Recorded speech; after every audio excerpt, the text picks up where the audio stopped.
नमस्ते दोस्तों, मैं हूं सुतपा एंड मैं आप सबको स्वागत कर रही हूँ मेरे चैनल में जिसका नाम है लर्न राइट अवे बाय सुतपा। आज जो है हम लोग क्लास 7th ज्योग्राफी का जो सेकंड चैप्टर था उसको डिस्कस करेंगे। उसमें जो है हम अर्थ के ऊपर जो हमारा लैंड मासेस है वो तो हम सब जानते हैं कि लिथोस्फीयर है, ठीक है। उसके बारे में थोड़ा सा डिस्कस करेंगे एंड अर्थ के अंदर क्या है, अर्थ का अंदर का जो स्ट्रक्चर है वो कैसा है उसके ऊपर थोड़ा सा हम लोग जो है लाइट डालेंगे, ठीक है। तो चलिए स्टार्ट करते हैं। बहुत ही इंटरेस्टिंग है, बहुत कुछ हमें जो है जानने को मिलेगा, कुछ फैक्ट्स जानने को मिलेगा, कुछ जो है हमारे मतलब अर्थ के बारे में हमें कुछ जानने को मिलेगा एंड हम जो घर में मार्बल्स यूज कर रहे हैं उसके बारे में हमें जानने को मिलेगा, ग्रेनाइट्स यूज कर रहे हैं उसके बारे में जानने को मिलेगा। तो ये सब जो है आज के ही चैप्टर में कवर करने वाले हैं, तो बने रहिए अंत तक एंड देखिए, अच्छे से समझिए एंड मजा उठाइए, ठीक है। तो चलिए स्टार्ट करते हैं। तो पहला जो है हमारा अर्थ जो है एक डायनामिक प्लैनेट है। डायनामिक यानी कि जो हर समय जो है परिवर्तन होता रहता है, यानी कि यहाँ पे जो है कॉन्स्टेंटली आपको एक चेंज जो है देखने को मिलेगा। बस बाहर की तरफ पे नहीं, अंदर की तरफ भी होता है ये चेंज, ठीक है। तो अर्थ का जो दोनों तरफ है, बाहर क्या चेंज होता है वो तो हम आसानी से मतलब फील कर लेते हैं, लेकिन अंदर भी जो है अर्थ का चेंज होता रहता है due to rotation, revolution and variation of climate and variation of temperature, ठीक है। ये सबकी वजह से जो है अंदर भी जो है चेंजेस होता रहता है, ठीक है। इसीलिए अर्थ जो है एक डायनामिक प्लैनेट माना गया है, ना कि एक स्टैटिक, एक डायनामिक प्लैनेट है, ठीक है। तो उस हिसाब से अर्थ का जो मतलब डिफरेंट क्रिएचर्स है अर्थ के ऊपर, जैसे कि उसका मतलब मिनरल्स हो गया, उसके अंदर होने वाले जो भी हमें मिलता है, पानी का लेवल हो गया, या फिर ऊपर ऊपर की तरफ हम लोग जो भी देखते हैं हिल्स हो गया, जो भी है पानी मतलब समंदर हो गया, हमारा आइस कैप्स हो गया, सब में कुछ ना कुछ जो है हमें लगातार जो है चेंजेस देखने को मिलता रहता है, ठीक है। तो ये जो होता है, जो माउंटेन कभी था, बहुत बड़ा माउंटेन कभी था, वो बाय टाइम जो है चेंज होकर प्लेटेयू में कन्वर्ट हो जाता है। इसका भी एग्जांपल हम लोग देख चुके हैं।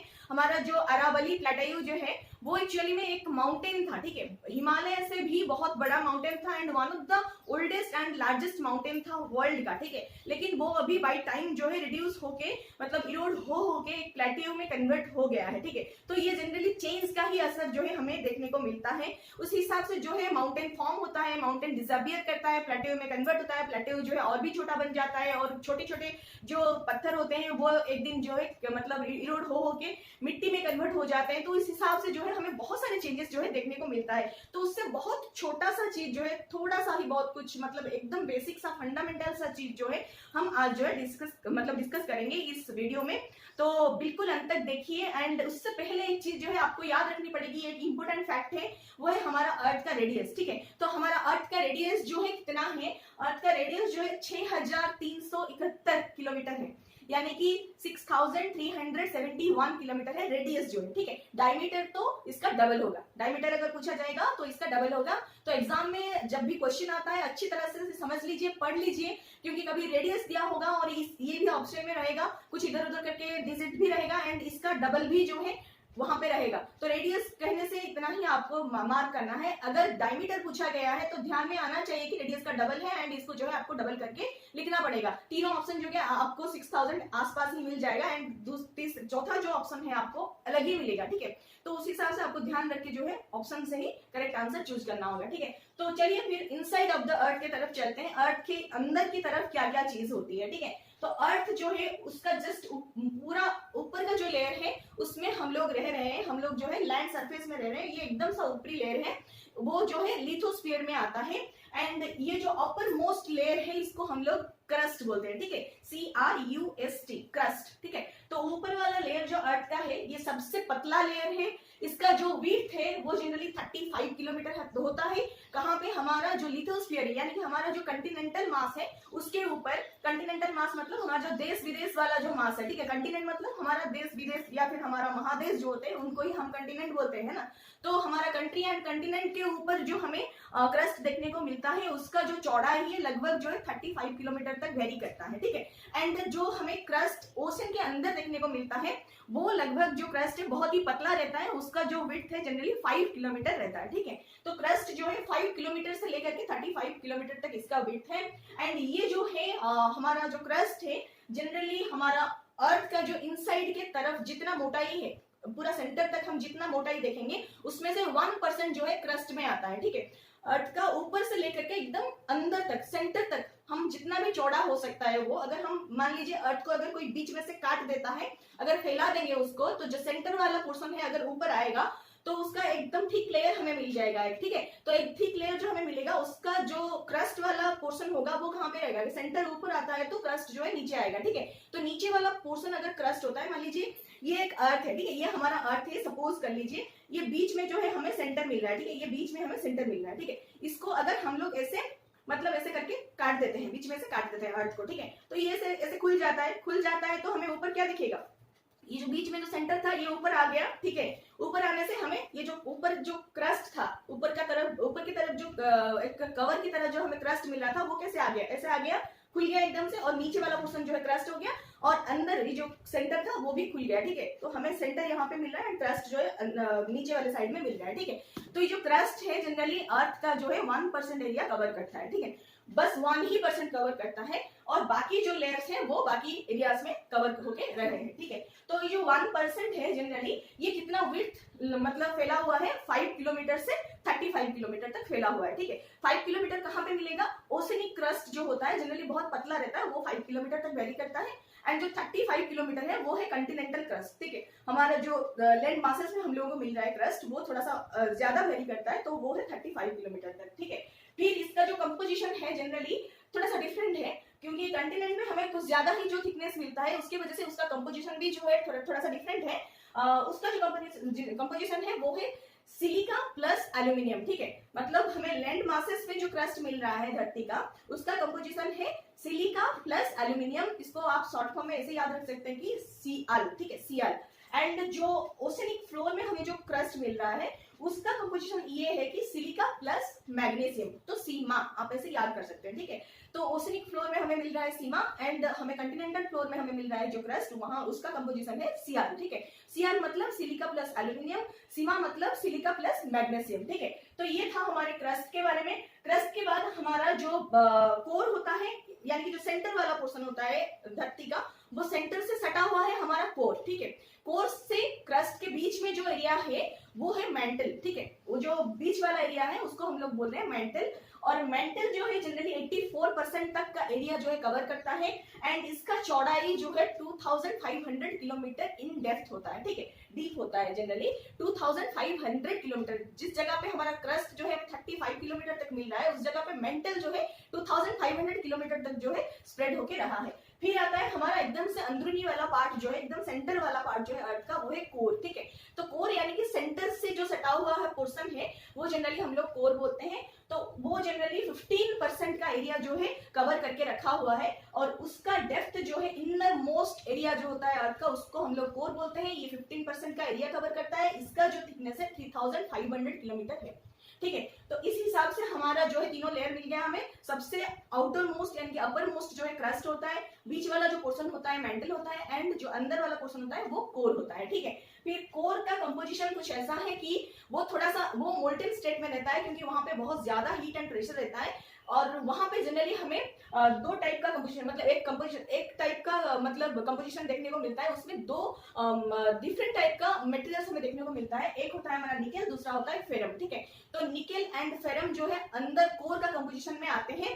नीफे करके आप उसको याद रख सकते हैं। निकेल को शॉर्ट फॉर्म में नी करते हैं, आई जो है उसका शॉर्ट फॉर्म, एंड फेरम यानी कि आयरन, ठीक है। फेरम का आयरन का जो हमारा जो केमिकल नेम है उसको हम लोग बोलते हैं फेरम। तो फेरम का जो शॉर्ट फॉर्म है वो है Fe, ठीक है। तो उस हिसाब से आपको कोर का कंपोजिशन जो है याद रखना है, नीफे, नी यानी कि निकेल, Fe फे यानी कि फेरम, ठीक है। तो इतना आपको याद रखना है। वहां पे जो है टेम्परेचर एंड प्रेशर दोनों हाई रहता है, तो उसके वजह से ये जो दोनों चीजें हैं एकदम मोल्टन स्टेट में ही रहते हैं, यानी कि एकदम से लिक्विड फॉर्म में ही रहते हैं, ठीक है। फिर उसके बाद जो है हमारा आता है रॉक्स एंड मिनरल्स। तो रॉक्स एंड मिनरल्स हमें कहाँ से मिलता है, हमें जो धरती का जो अंदर वाला पोर्शन है वहां से ही हमें जो रॉक एंड मिनरल्स का जो है बहुत सारे सोर्सेस मिलते हैं, बहुत सारे वेराइटीज भी मिलते हैं, बहुत सारे ऐसे मतलब अमाउंट में भी हमें मिलता है इसी क्रस्ट से, ठीक है। तो जनरली रॉक्स एंड मिनरल्स के बारे में थोड़ा सा अलग तरीके से जानेंगे, एक एक करके उसको जो है अच्छी तरह से समझेंगे, ठीक है। तो रॉक पहले समझ लेते हैं, फिर बाद में मिनरल्स के बारे में थोड़ा सा पढ़ेंगे। तो रॉक जो है जनरली 3 टाइप्स होता है, 3 टाइप का रॉक हमें जो है देखने को मिलता है। एक होता है हमारा इग्नियस रॉक, दूसरा होता है हमारा सेडिमेंटरी रॉक, तीसरा होता है हमारा मेटामॉर्फिक रॉक, ठीक है। तो इग्नियस रॉक जो है ये इसका नाम जो है इग्निस करके एक लैटिन वर्ड था, इससे जो है डिराइव हुआ है। इग्निस का मतलब होता है फायर, ठीक है। तो उससे जो है इग्नियस रॉक जो है हमारा डिराइव हुआ है। और ये जनरली हमारा जो माग्मा होता है, यानी कि जो मोल्टन फॉर्म का माग्मा होता है कोर में, जब वो वॉल्केनिक इरप्शन होके बाहर निकल जाता है, तब जो कूल होने के बाद हमें जो रॉक मिलता है, जो बाहर निकल जाता है माग्मा, जब भी वॉल्केनिक इरप्शंस होता है, आप देखे होंगे वीडियोस में, हमारा नेशनल ज्योग्राफिक जैसे चैनल में दिखाया गया है, हम लोग देख सकते हैं, अभी आप यूट्यूब में देखेंगे तो भी मिल जाएगा आपको कि वॉल्केनिक इरप्शन जब होता है तो धरती जो है एकदम से फट जाता है, तो अंदर से एक मोल्टेन माग्मा जो है बाहर निकल आता है। वो जब बाहर का जो ठंड एटमॉस्फेयर है, हमारा जो ठंड एटमॉस्फेयर है, उसको जब मतलब ऐसे कांटेक्ट में आता है, तो धीरे धीरे करके वो क्या होता है ना, कूल हो जाता है एंड हार्ड हो जाता है। ठीक है, जब वो कूल होके हार्ड हो जाता है, उसके बाद हम उसको क्या बोलते हैं, इग्नियस रॉक बोलते हैं। ठीक है, क्योंकि ये एकदम से अंदर से बाहर आता है, एकदम ठंडा होके बन जाता है, तो हम उसको क्या बोलते हैं, प्राइमरी रॉक बोलते हैं। ठीक है, इसमें और कुछ मिलावट नहीं होता है, ये एकदम से अंदर मोल्टेन फॉर्म में निकलता है एंड बाहर आके ठंडा होके जो है हार्ड हो जाता है, रॉक में कन्वर्ट हो जाता है, तो हम लोग उसको प्राइमरी रॉक जो है बोलते हैं। ठीक है, फिर इसका जो है दो टाइप होता है जनरली, इग्नियस रॉक जो है दो टाइप का होता है, एक होता है इंट्रूसिव इग्नियस रॉक एंड दूसरा होता है एक्सट्रूसिव इग्नियस रॉक। ठीक है, तो दो टाइप से ये फॉर्म होता है। एंड इंट्रूसिव इग्नियस रॉक वो होता है जो कि अंदर ही अंदर जो है कूल होके धरती के अंदर ही जो है कूल हो जाता है एंड अंदर ही जो है रॉक का फॉर्म ले लेता है। ठीक है, लेकिन जो एक्सट्रूसिव रॉक होता है वो वॉल्केनिक इरप्शन से जो है बाहर निकलता है एंड बाहर के एटमॉस्फेयर से जो है वो ठंडा होता है एंड जो है बाहर आके वो रॉक में फॉर्म होता है। ठीक है, तो उसको हम लोग बोलते हैं एक्सट्रूसिव। ठीक है, इसका एक एग्जांपल देखते हैं कि इंट्रूसिव रॉक का जो है एग्जांपल क्या हो सकता है। तो इंट्रूसिव रॉक का एग्जांपल ग्रेनाइट होता है। ठीक है, एंड एक्सट्रूसिव रॉक का एग्जांपल जो है बासाल्ट, जो रॉक हमें मिलता है वो होता है एक्सट्रूसिव इग्नियस रॉक का एग्जांपल। ठीक है, इस टाइप का रॉक जो है हमें डिक्कन प्लेटेओ में देखने को भी मिलता है। तो ये थोड़ा सा आपको याद रखना पड़ेगा। ये था हमारा इग्नियस रॉक के बारे में। फिर हम देखेंगे सेडिमेंटरी रॉक के बारे में। तो सेडिमेंटरी रॉक जो है सेकंड टाइप का रॉक हमें जो है देखने को मिलता है। ये जो नाम है जनरली सेडिमेंटम करके एक टर्म है लैटिन वर्ड में, उससे जो है डिराइव किया गया है। सेडिमेंटम का मीनिंग होता है कि सेटल डाउन। ठीक है, कुछ भी चीज जो है सेटल डाउन हो जाता है तो हम उसको in terms of Latin word हम उसको बोलते हैं सेडिमेंटम। ठीक है, उससे जो है हमारा सेडिमेंटरी रॉक का नाम जो है डिराइव किया गया है। एंड सेडिमेंटरी रॉक जो है जनरली डिपोजिशन से ही बनता है। तो किस चीज का डिपोजिशन, तो रेडीमेड जो हमारा जो रॉक्स डिफरेंट टाइप का जो भी हमारे रेडीमेड अवेलेबल होते हैं धरती के ऊपर, वो धीरे धीरे करके by time, by change of atmospheric conditions and हमारा जो है हीट का टेम्परेचर का चेंज होना, फिर बारिश होना, फिर पानी का बहना, तो उसी हिसाब से जो है पत्थर आपस में टकराते हैं। कहीं पे पत्थर जो है रोल डाउन करके ऊपर से नीचे तक आते हैं, कहीं पे पत्थर जो है पानी के बहाव से जो है इरोड हो के टूटते जाते हैं। एंड उस हिसाब से जो पत्थर का जो इरोजन होता है वो जाके कहीं पे डिपोजिट होने लगता है। ठीक है, धीरे धीरे करके वो आने लगता है, तो कहीं पे तो डिपोजिट होगा ना, ऐसा तो नहीं कि बहता हुआ ही जाएगा। पत्थर इतना भारी होता है तो बहते हुए नहीं जा सकता बहुत दूर तक, कहीं ना कहीं पे उसको जो है डिपोजिट होना है। तो लॉन्ग ड्यूरेशन तक जो है वो डिपोजिट हो के एक हमारा जो है सेटलमेंट बन जाता है वहां पे। ठीक है, सेटल डाउन हो जाता है वहां पे, और सेटल डाउन होने के बाद एक लॉन्ग टाइम के बाद जो है वो सेडिमेंट के रूप में मतलब फॉर्म होता है एंड सेडिमेंटरी रॉक को वो जो है फॉर्म करता है। ठीक है, उसको हम लोग बोलते हैं sedimentary rocks. By deposition of sediments ये जो है फॉर्म होता है, तो हम लोग उसको सेडिमेंटरी रॉक बोलते हैं। एंड इसका कुछ एग्जांपल्स हैं, जैसे कि हमारा सैंडस्टोन हो गया, क्ले हो गया, लाइमस्टोन हो गया, ये सब जो है हमारा सेडिमेंटरी रॉक का ही एग्जांपल्स हैं। ये जनरली हम क्या मतलब इनका कंपोजिशन होता है, इनमें क्या होता है, तो सेडिमेंटरी रॉक में हमें जो है फॉसिल ऑफ प्लांट्स देखने को मिलता है, एनिमल्स का भी फॉसिल हमें इसमें मिलता है, माइक्रो ऑर्गेनिज्म, डिफरेंट टाइप का माइक्रो ऑर्गेनिज्म का फॉसिल भी हमें यहाँ पे देखने को मिलता है। तो फॉसिल के बारे में थोड़ा सा जान लेते हैं। फॉसिल जो है remains of dead plants and animals trapped in layer of rocks. ठीक है, तो मान लीजिए ट्रैप्ड मतलब कोई रॉक जो है ट्रैप करके ऐसे एनिमल प्लांट को नहीं रख लेता है। तो मान लीजिए कोई एक रॉक था, वहां पे कुछ मतलब प्लांट्स था, और बाई टाइम जो है प्लांट का जितना टाइम रहना था वो रह लिया, और प्लांट भी एक टाइम के बाद उसका जब भी एज खत्म हो जाता है तो वो भी अपने आप जो है मर जाता है, या फिर कुछ क्लाइमेटिक वेरिएशन की वजह से मर गया हो, या फिर कुछ भी वजह से जो है मर गया हो, तो उसका जो डेड मतलब पार्ट्स जो होते हैं वहां पे पड़े हुए रहते हैं। ठीक है, उसके बाद फिर जो है दूसरा पत्थर का टुकड़ा आ गया, कुछ आ गया, तो उसके ऊपर जो है डिपोजिट होने लगा, तो धीरे धीरे करके जो है ये कन्वर्ट हो जाता है, रॉक में ही कन्वर्ट हो जाता है। लेकिन उसके अंदर क्या था, डेड प्लांट्स भी थे, डेड एनिमल्स भी थे, डेड माइक्रो ऑर्गेनिजम्स भी थे। माइक्रो ऑर्गेनिज्म कहाँ से आते हैं? जो dead plant and dead animals को जो डिकम्पोज करने के लिए माइक्रो ऑर्गेनिजम्स आते हैं, वो भी उनके साथ ही बाई टाइम जो है डेड हो जाते हैं एंड वहां पे ही दबे हुए रहते हैं। ठीक है, तो ये सब जो है टाइम के बाद, बहुत ही लॉन्ग ड्यूरेशन के बाद जो है बहुत बड़ा रॉक का फॉर्म लेते हैं एंड उसको हम लोग क्या बोलते हैं? Sedimentary rock. ठीक है, तो ये था हमारा सेडिमेंटरी रॉक के बारे में। फिर हम तीसरा जो रॉक जानेंगे वो है मेटामॉर्फिक रॉक। ठीक है, तो मेटामॉर्फिक रॉक जो है, पहले तो उसके नाम के बारे में जानेंगे। मेटामॉर्फोज करके एक वर्ड है, मेटामॉर्फोज करके एक वर्ड है, ग्रीक वर्ड है, उससे जो है मेटामॉर्फिक रॉक जो है डिराइव हुआ है। उसका जनरली मेटामॉर्फोज का मीनिंग ये होता है कि चेंजिंग ऑफ फॉर्म, यानी कि एक रूप से दूसरे रूप पे रूपांतरित होना जो हम लोग बोलते हैं, ये जो प्रोसेस है इसको हम लोग बोलते हैं मेटामॉर्फोज। ठीक है, changing of one form to another, इसको हम लोग बोलते हैं metamorphose in Greek term, but इसको हम लोग इंग्लिश में बोलेंगे कि ये जो है मेटामॉर्फिक फॉर्म होता है। ठीक है, इसको अगर हम रॉक में देखने को मिलता है तो उसको हम लोग मेटामॉर्फिक रॉक भी बोलते हैं।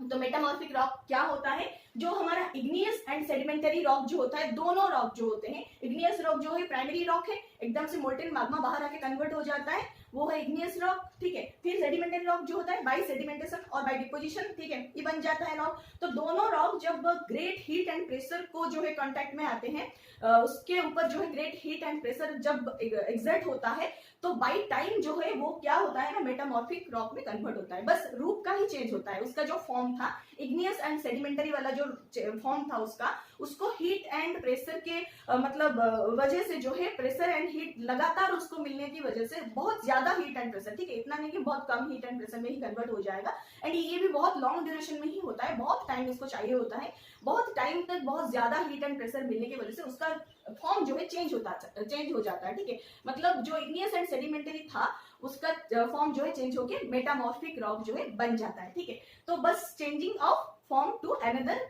That is from igneous and sedimentary to metamorphic rocks. ठीक है, फिर इसका एग्जांपल क्या होता है? जो क्ले हम लोग देखे थे सेडिमेंटरी रॉक में, इसका बाय हीट एंड प्रेशर क्या होता है, ये बाय टाइम जो है स्लेट्स में कन्वर्ट होता है। ठीक है, एंड लाइमस्टोन जो होता है, लाइमस्टोन जो हमारा सेडिमेंटरी रॉक होता है, ये भी बहुत ज्यादा हीट एंड प्रेशर मिलने के बाद, बहुत दिनों के बाद जो है मार्बल्स में कन्वर्ट हो जाते हैं। ठीक है, तो उस हिसाब से जो है हमें मेटामॉर्फिक रॉक्स भी मिलते हैं। तो फिर ये था हमारे रॉक्स के बारे में। एक एक करके हम लोग तीनों रॉक के बारे में तो देख लिया, अब रॉक साइकिल थोड़ा सा देखेंगे। आप सही सुना, रॉक साइकिल। ठीक है, तो हम लोग वाटर साइकिल पढ़े थे, हम लोग आगे जाके नाइट्रोजन साइकिल पढ़ेंगे, कार्बन डाइऑक्साइड साइकिल पढ़ेंगे, सब कुछ मतलब ऑक्सीजन साइकिल भी आएगा, लेकिन रॉक साइकिल शायद आपको थोड़ा सा अजीब लग रहा होगा सुनने के लिए, लेकिन होता है। और रॉक साइकिल में भी ऐसे होता है कि जिस फॉर्म से रॉक आता है फिर वापस से घूम फिर के उसी फॉर्म तक वो चला जाता है by change of heat, pressure and time. ठीक है, तो देखेंगे कैसे ये होता है। तो पहले तो होता है हमारा मोल्टेन मैग्मा। ठीक है, मैग्मा जब बाहर निकल जाता है या फिर अंदर ही अंदर जब कूल हो जाता है, इंट्रूसिव एंड एक्सट्रूसिव तरीके से वो जो है इग्नियस रॉक में कन्वर्ट होता है। तो इग्नियस रॉक जब टूटने फूटने लगता है तो बाद में वो सेडिमेंट होके जो है बहते हुए जाता है, बाय विंड हो सकता है, बाय वाटर हो सकता है, बाय डिफरेंट मीडियम हो सकता है, वो जाके डिपोजिट होने लगता है, तो वो जाके सेडिमेंटरी रॉक फॉर्म करता है। फिर वो सेडिमेंटरी रॉक जो है बाद में ग्रेट हीट एंड प्रेशर से जो है, बस सेडिमेंटरी रॉक ही नहीं, ये इग्नियस रॉक दोनों जो है हीट एंड प्रेशर की वजह से जो है मेटामॉर्फिक रॉक में जो है कन्वर्ट हो जाते हैं, एंड ये मेटामॉर्फिक रॉक जो है बाद में फिर से और भी ज्यादा हीट एंड प्रेशर मिलने की वजह से फिर मोल्टेन स्टेट में चले जाता है एंड वो फिर से मैग्मा में जो है कन्वर्ट हो जाता है। ठीक है, तो आप सोच रहे होंगे कि ये मेटामॉर्फिक रॉक तो बाहर होता है, फिर ये मैग्मा में कैसे कन्वर्ट हुआ? ठीक है, तो बाय चांस अगर वहां पे क्वेक्स आ जाता है तो वहां पे जो भी पत्थर होता है, कुछ भी जो भी सरफेस के ऊपर होता है, सब कुछ जो होता है धरती के अंदर चला जाता है। ठीक है, जब धरती के अंदर जाता है तो यहाँ पे उसको जितना हीट एंड प्रेशर मिल रहा था उससे कहीं गुना ज्यादा, मतलब बहुत मल्टीपल टाइम्स होके हीट एंड प्रेशर जो है अंदर मिलता है, एंड वो फिर से जो है मोल्टेन फॉर्म में चला जाता है, वहां पे स्टोर होकर रहता है। जब फिर से क्वेक टाइप का सिचुएशन आता है या फिर वोल्केनिक इरप्शंस होता है, वो फिर से बाहर निकलता है या फिर अंदर ही अंदर जो है इंट्रूसिव इग्नियस रॉक में कन्वर्ट भी हो सकता है। ठीक है, तो इस हिसाब से हमारा जो है रॉक साइकिल हमेशा चलता रहता है, एंड हमें जो है रॉक का फॉर्म्स डिफरेंट तरीके से जो है देखने को मिलता है। ठीक है, फिर उसके बाद हम लोग देखेंगे थोड़ा सा मिनरल के बारे में। तो मिनरल जो है ये नेचुरली अकरिंग होता है, ये नेचुरली ही एग्जिस्ट करता है, हम लोग मिनरल जो है बना नहीं सकते, जितना हमारे लिए अवेलेबल होना चाहिए था उतना है, एंड हम लोग बस उसको कंज्यूम ही कर सकते हैं, उसको रिड्यूस ही कर सकते हैं, हम उसको बना नहीं सकते क्योंकि ये बनने में जो है लाखों साल लग जाते हैं। ठीक है, पहले से ही लाखों सालों से जितना मतलब कंटेंट होके बना हुआ है पहले से ही, उसी को ही हम कंज्यूम कर सकते हैं, ये नेचुरली अकरिंग चीज है। ठीक है, और इसका कुछ डेफिनाइट फिजिकल प्रॉपर्टीज भी होता है, डेफिनाइट केमिकल कंपोजिशन भी होता है। ये कुछ डेफिनाइट कंपोजिशन के वजह से ही इसका जो है रूप डिफरेंट होता है, इसका जो है यूज भी डिफरेंट होता है, इसका जो है स्टेट भी डिफरेंट होता है। डिफरेंट डिफरेंट स्टेट में हमें ये जो है मिलता है, कुछ लिक्विड के फॉर्म में मिलता है, तो कुछ गैस के फॉर्म मिलता है, तो कुछ हमें मिनरल ओर्स के टाइप भी मिलता है, कुछ पत्थर के टाइप भी मिलता है। ठीक है, थोड़ा सा एग्जांपल लेंगे तो यूज एज ए फ्यूल, तो फ्यूल के हिसाब से हम लोग क्या यूज करते हैं जो कि हमें मिनरल्स में ही मिलता है। उसमें से आता है हमारा कोल, नेचुरल गैस, पेट्रोलियम, ये जो प्रोडक्ट होता है ये सब मिनरल्स में ही आते हैं एंड ये हमें जनरली फ्यूल के हिसाब से हम लोग जो है यूज करते हैं। ठीक है, फिर कुछ ऐसे चीज है जो कि इंडस्ट्रीज में यूज होता है, जैसे कि आयरन हो गया, एल्यूमिनियम हो गया, गोल्ड हो गया, यूरेनियम हो गया। ठीक है, ये सब जो चीजें होते हैं ये भी मिनरल्स में ही आते हैं। इनका थोड़ा सा फॉर्म अलग है, फिजिकल प्रॉपर्टीज इनका अलग है, केमिकल कंपोजिशन भी इनका अलग है, इनका स्टेट ऑफ अपीयरेंस भी अलग है। तो ये इंडस्ट्रीज में यूज होते हैं, डिफरेंट इनका काम है, डिफरेंट इनका पर्पज है। तो ये कहाँ पे यूज होता है, जनरली ये मेडिसिन में यूज होता है, फर्टिलाइजर्स में यूज होता है। तो इस हिसाब से जो है हमें बहुत सारी चीजें जो है अर्थ के क्रस्ट से मिलते हैं। ठीक है, और सबसे ज्यादा डीप अगर आप मानेंगे तो एक है, मतलब इंजीनियर्स के द्वारा जो है खोदा गया एक सबसे डीपेस्ट हमारा ट्रेंच था, वो था 6 किलोमीटर डीप था जहां था। ठीक है, ऑयल हमें मिला था उस वो जनरली हमें अफ्रीका में मिला था। ठीक है, वो सबसे ज्यादा गहरा हमारा जो है खुदाई था मिनरल्स के खोज में। तो ये था हमारा आज का सेकंड चैप्टर। थोड़ा बहुत इसमें फैक्ट्स हमें मिले हैं और बहुत कुछ जानने को मिला है रॉक्स के बारे में, और भी हम लोग और भी डिटेल में जानेंगे हायर क्लासेस में। तो आशा करती हूँ आप सबको अच्छा लगा होगा। अगर अच्छा लग रहा है तो बिल्कुल लाइक शेयर एंड सब्सक्राइब कीजिए एंड दोस्तों के साथ शेयर करना मत भूलिए। थैंक यू सो मच, नमस्ते।